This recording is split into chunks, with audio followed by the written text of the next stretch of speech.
When I was diagnosed with cancer, it felt like my whole world came tumbling down. Patient Advocate Foundation is here for you, providing free one-on-one practical support to patients with a cancer diagnosis. Call us at 800-532-5274. Patient Advocate Foundation can assist in navigating disability benefits and health insurance options. PAF also helps in accessing vital services, medications, and financial resources for both medical and household expenses. Visit patientadvocate.org or call 800-532-5274. Judy was boring. Hello. Then Judy discovered ChumbaCasino.com. It's my little escape. Now Judy's the life of the party. Oh, baby, mama's bringing home the bacon. Whoa, take it easy, Judy. The Chumba life is for everybody. So go to ChumbaCasino.com and play over 100 casino-style games. Join today and play for free for your chance to redeem some serious prizes. ChumbaCasino.com. No purchase necessary. Void where prohibited by law. 18 plus terms and conditions apply. See website for details. You again next month. Take care. Bye for now and have a great day. Ciao. You too. Bye now. That was meant to be applause, not a bleep. There we go. Way!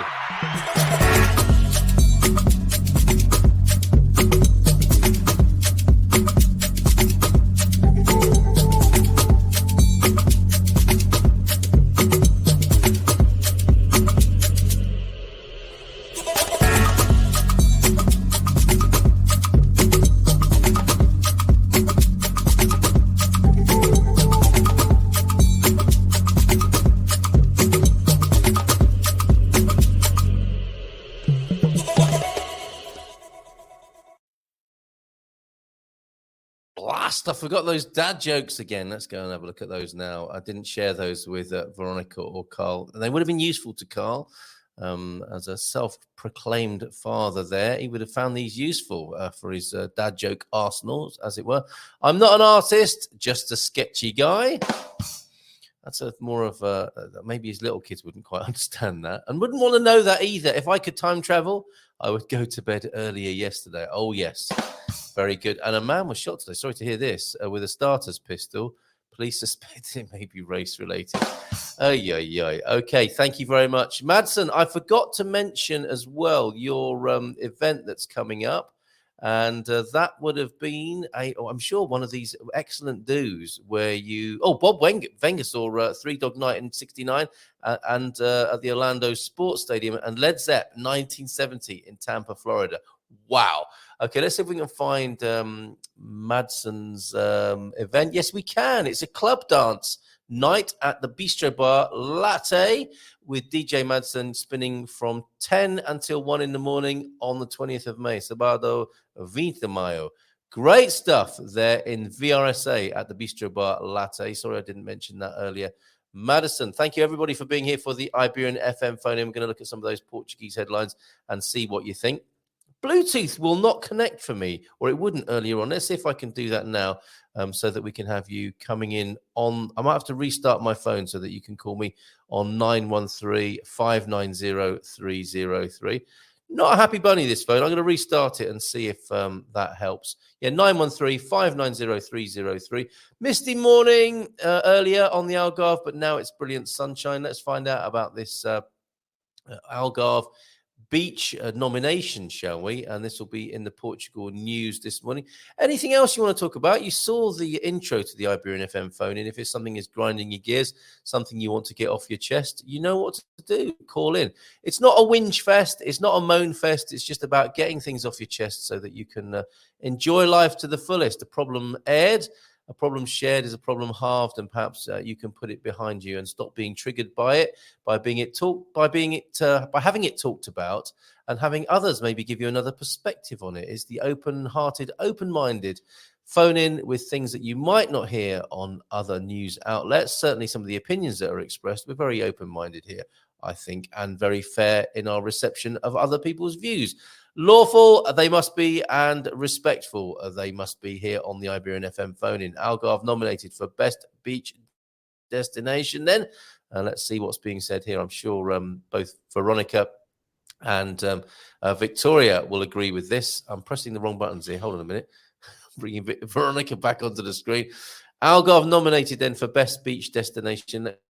Let me have a little read through this with you this morning. The Algarve and the region's hotels are once again highlighted in the European round of the World Travel Awards, the Tourism Oscars, basically, with the destination receiving a total of 44 nominations this year. And there's somebody enjoying themselves on a fantastic rope swing.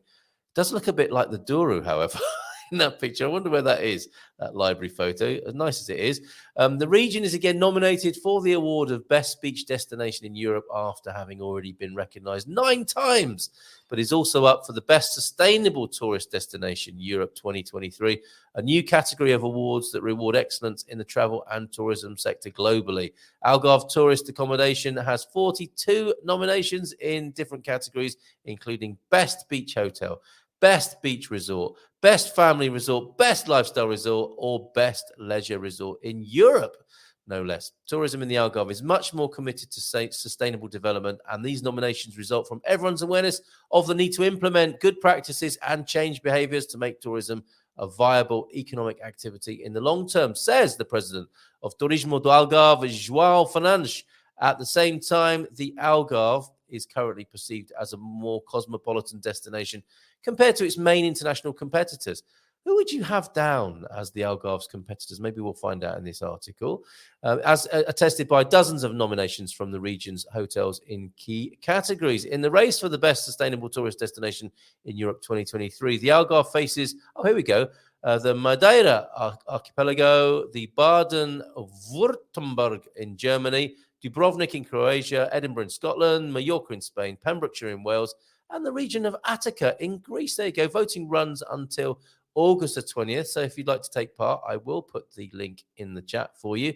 And I'm also going to try and spark up the phones in case you want to talk about it as well. And you can call me on 913-590-303. You can see the number on the screen. Doesn't like it, though, this morning. I wonder why that is. I can't restart my desk. Let me see. Roadcaster Pro connecting now. One more time. We may not be able to take any calls this morning if this doesn't go according to plan.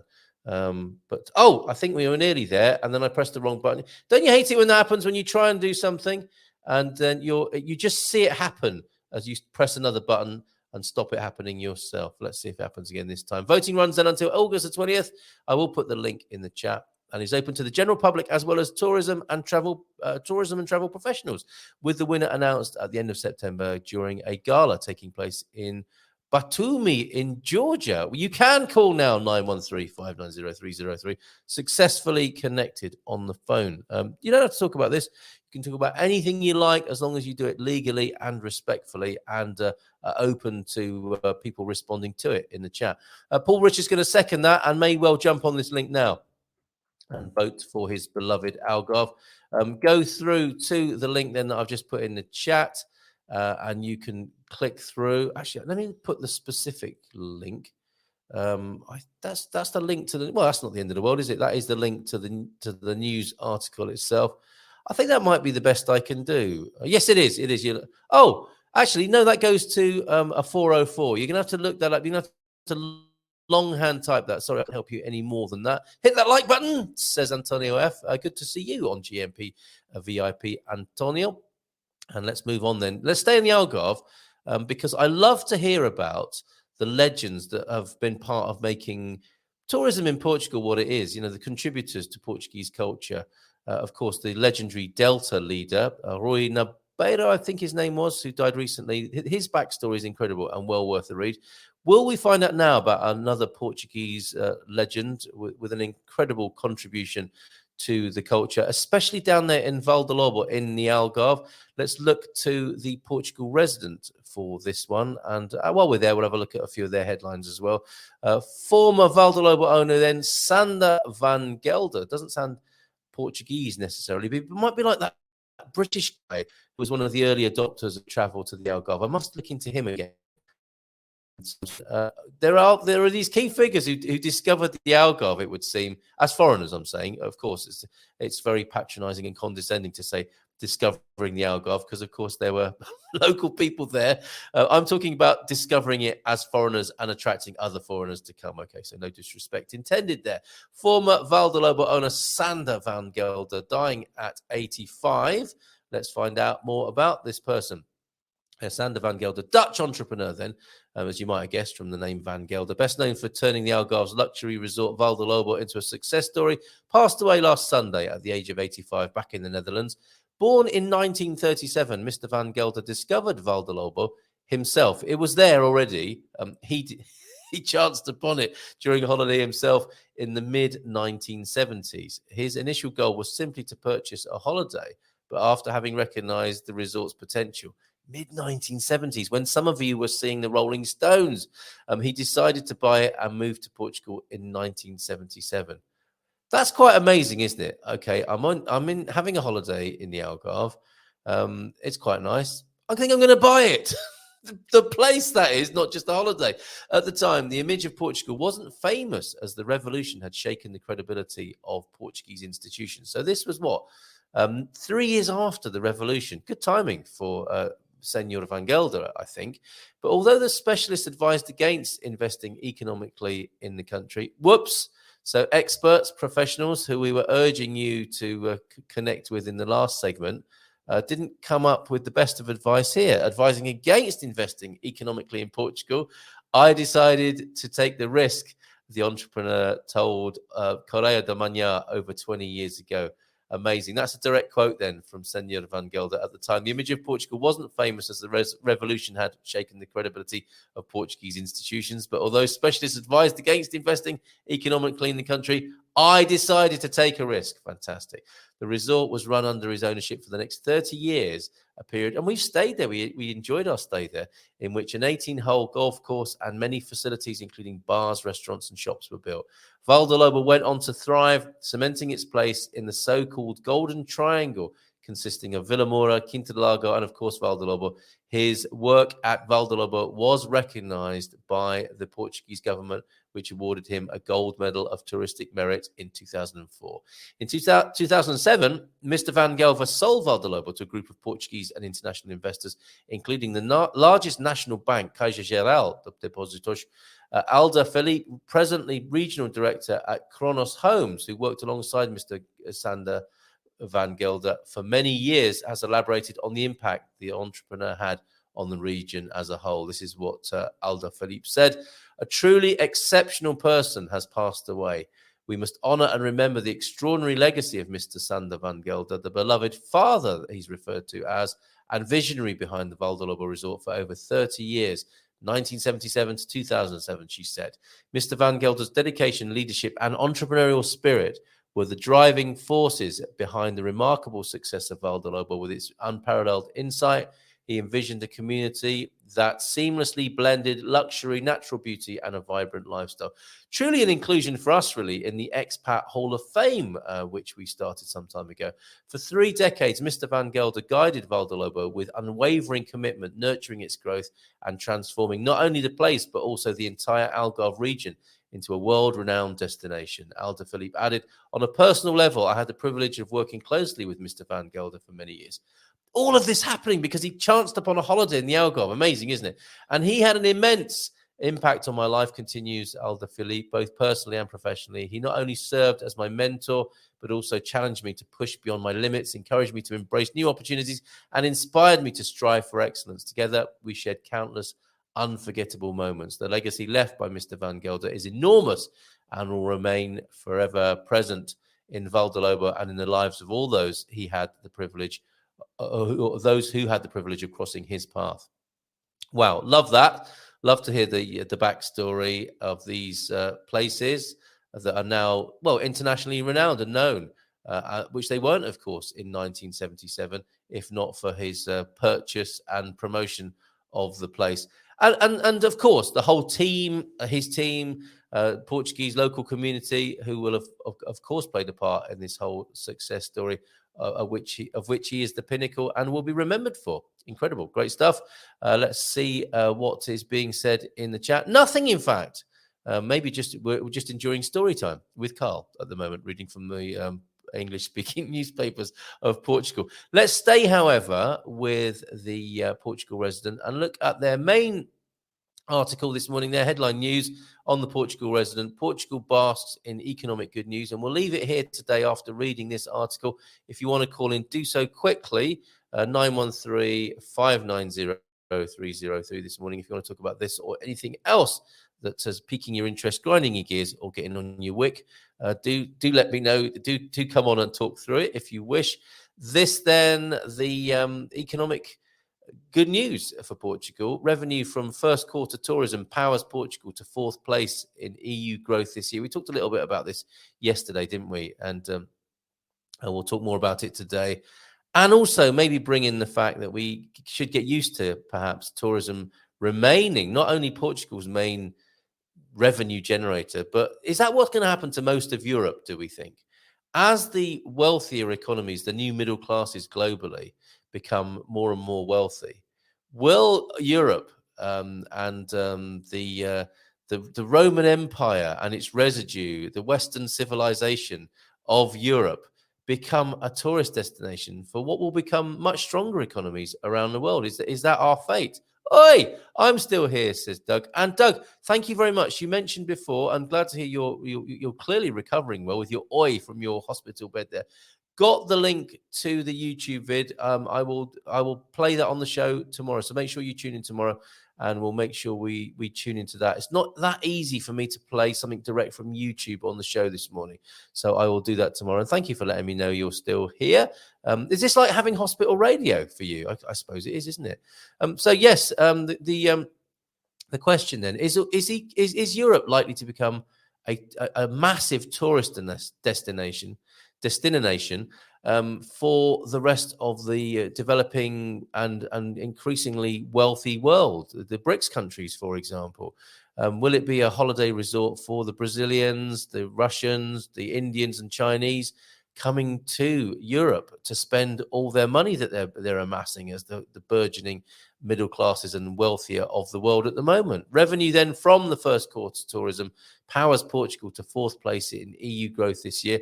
The beginning of the week was spangled with the fairy dust of good news from Brussels. The European Commission's spring projections have more than doubled growth estimates for Portugal this year, powering the country into fourth place in terms of economic best performance among the 27 member states, thanks largely to the first quarter results in tourism. As Expresso outlined, after having achieved the third highest growth rate among the 27 countries in the EU last year, the Portuguese economy is once again among the fastest growing in the EU this year. Another highlight is that Brussels believes the deficit will stay at 0.1% of gross domestic product, GDP, this year, the third best record in the single currency area and the fourth in the whole EU. This is a better performance than the hardline countries such as Germany or the Netherlands, stressed reports on Monday. And we read some of these quotes yesterday, didn't we?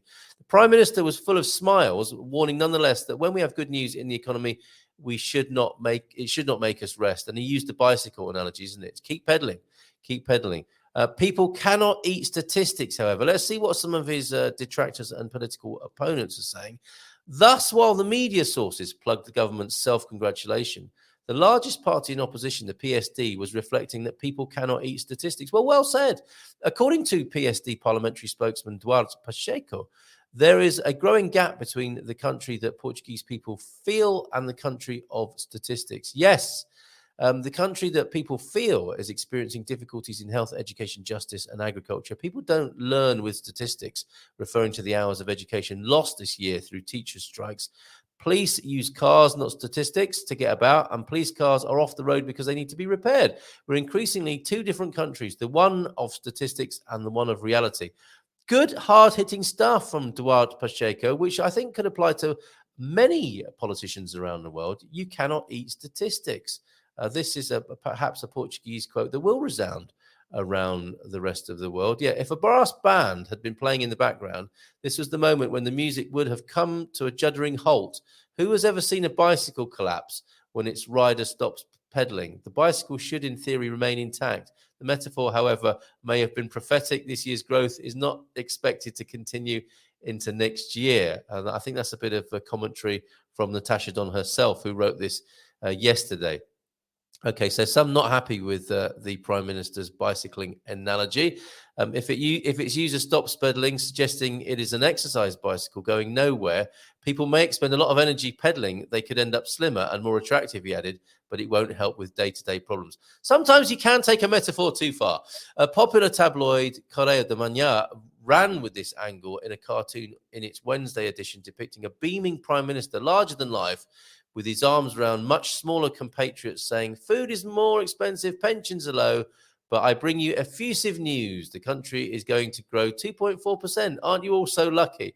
Yeah, fair point. President Marcelo also tempered the political euphoria somewhat, suggesting, "I think we could grow even more, because if the first quarter, which is the most complicated one, had a growth of 2.4%, tourism continues to rise, exports continue to rise, foreign investment is holding up well, and we are now entering the peak period for tourism, which is the summer, there is no reason to expect that there cannot be a result at the end of the year higher than that," and predicted by Brussels, of course. But big numbers are one thing. Another is to reach people's lives, he stressed. This is the president, I think, returning to his long-held concern, execution of the recovery and resilience plan. That's the Brussels bazooka of post-pandemic funding. This, when it arrives on the ground, distributes more money in works, therefore in salaries, etc. So far, 1.8 billion has reached the ground, but 5 billion has already been contracted. So it is a question of hoping that in the coming months, that money, that power to the economy will arrive on the ground.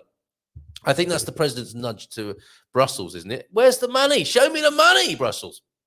Let's see if this also contributes to injecting money into the lives of families, so that families have the notion that they are seeing light at the end of the tunnel, that is, and it's not a train or somebody on a bicycle, in fact, with some of those dynamo lights on, that if you stop pedaling, the light goes out. See, I'm extending the metaphor now as well. The good news results are in the macro numbers, and they reach micro pockets, he said. Yes, we want to see that, don't we? We do want to see good statistics, but we want to see the macro numbers reaching the micro pockets, as the president is saying.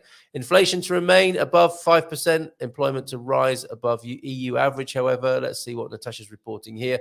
This is where the projections also lose a little sparkle. Inflation is expected to remain above 5% to the end of this year, while unemployment is set to continue increasing to above the EU average. And when GDP per capita in terms of purchasing power is considered, Portugal still comes out at almost the bottom of the table.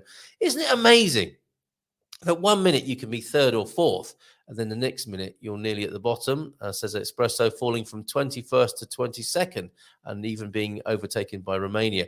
When Finance Minister Fernando Medina was asked whether Brussels' economic flip, I do like that word, would translate into further support being made available for struggling families, hundreds of whom have reportedly had to hand back homes to the banks due to their inability to keep up with rising mortgage rates. He also backpedaled slightly, no pun intended. Well done, Natasha. In the words of SIC Noticias, Medina warned that Portugal has to be prepared for adverse situations. If the current projections for the Portuguese economy come true, this will allow us to look at the entire budgetary year 2024 and beyond in a more solid manner. But we should bear in mind that we have to take steps that are compatible with the length of our legs, he said. That's an interesting turn of phrase. We should take steps that are compatible with the length of our legs. Isn't it an amazing job being a politician? So on the one hand, you get to crow about excellent statistics and say, look what we've done. Look what we're presiding over. Isn't this amazing? We're third or fourth in the economic tables of the EU. And then when it's not going so well, you have to cut your cloth accordingly. These are influences beyond our control. You're on your own, basically. Make sure your legs are long enough for the steps you're taking. Bye. Don't forget to vote for us next time. I'll try tomorrow. That's a promise from Lord Gilchrist. Call in on 913-590-303. Portugal is popular, says Doug, because of its unique culture, its weather, especially the Algarve, and its quirky culinary traits. Lots of lovely turns of phrase this morning. Still too much construction noise for Lord Gilchrist to call in. And thank you.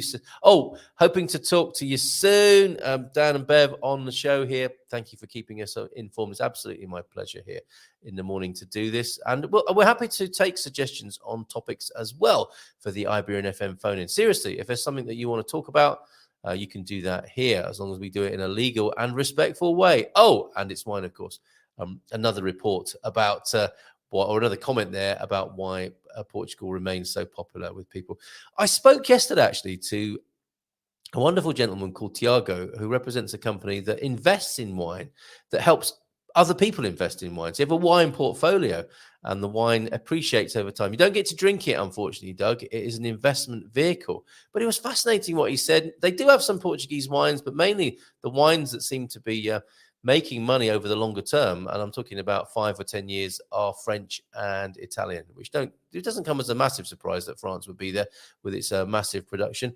And we have a different approach to our wine in Portugal, don't we? We like to drink it, and we like to keep it to ourselves here in the country rather than export it all around the world and lay it down so that it appreciates in value. But I will be talking to Tiago on the show at some point. Squire of the Shires, I do love it that you stay for this and you show yourself in the Iberian FM phone-in. Maybe you'll ring in one day. Or the other method of joining and contributing here is to record one of those lovely WhatsApp audio messages. You can do that also on the same number. The code for Portugal, if you want to stick this in for speed dial purposes, or so that you've got my number, 00351 on WhatsApp, and then 913-590-303. Record one of those messages, send it to me, and I'll play it like an answer phone message. You're welcome. And you can invest in whiskey too, apparently. Keep on healing, Dougie. And we will play a 2-minute taster from you tomorrow. Thanks for all the messages that keep coming in. We've got one here about fast charging points every 60 kilometers on Europe's main roads. That's for you electric vehicle, those of you who need the electronic vehicle charging. And oops, not the most southern part of Europe or Spain. I thought Nerja was. So it turns out it wasn't. And thank you for that correction, Veronica. And thank you. Oh, this just in then. This relates to the story of the fisherman who caught a mermaid but was never to be reunited with her, but was the reason why those houses are painted in candy stripes in Costa Nova there near Aveiro. Not in Aveiro, near Aveiro, I hasten to add, to avoid the disappointment of anybody. And Andy found that out by researching this event, which is on the Gumper map now. Let's bring it to your screen and finally, this fantastic free event. You swim across the Aveiro Lagoon at the Witch's Crossing. And if you feel something tugging on your foot, it might be a witch or a mermaid. 150 swimmers are expected to participate. If you're still full of energy, you can choose to add an 800-meter run to the challenge. This is madness. To the aquathlon. So there you go, the free swim at Costa Nova. And you can bet your life that some food will be consumed. And isn't it funny how we're often hungry when we come out of the pool or have been swimming? And that's why they have those vending machines, I think, in the swimming pool. Thank you, everybody. Thank you for being here. Thank you, Veronica, earlier on for joining me from 9, and to Carl Hyde for joining me from 9:30. Great chat, as usual. And one more time, that listing. If you're thinking, go, I want to buy that house in Belém, that was 250K. There is the link in the chat there. And don't forget, missingmoney.com. Tell me how you get on with that as well.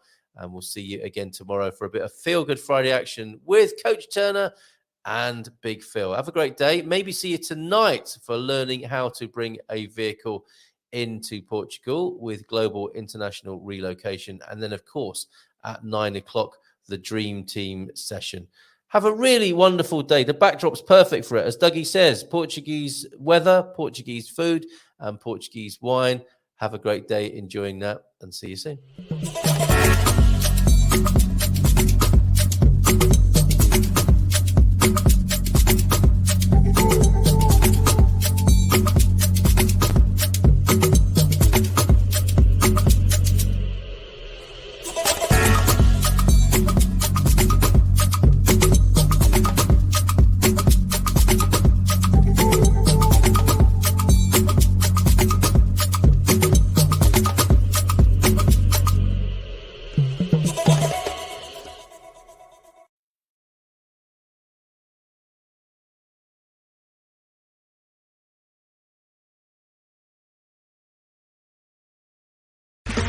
Okay, round 2. Name something that's not boring. A laundry? Ooh, a book club. Computer solitaire, huh? Ah, sorry, we were looking for Chumba Casino. That's right, ChumbaCasino.com has over 100 casino-style games. Join today and play for free for your chance to redeem some serious prizes. ChumbaCasino.com. No purchase necessary. Void where prohibited by law. 18+ terms and conditions apply. See website for details. Wells Fargo presents one of the surest ways to grow your money. a Wells Fargo CD account, where you can earn a 5.00% annual percentage yield on an 11-month term with a minimum opening deposit of $5,000. Visit a Wells Fargo branch or wellsfargo.com/CD rates to open a CD account and start growing your savings with us. Wells Fargo Bank, N.A., member FDIC.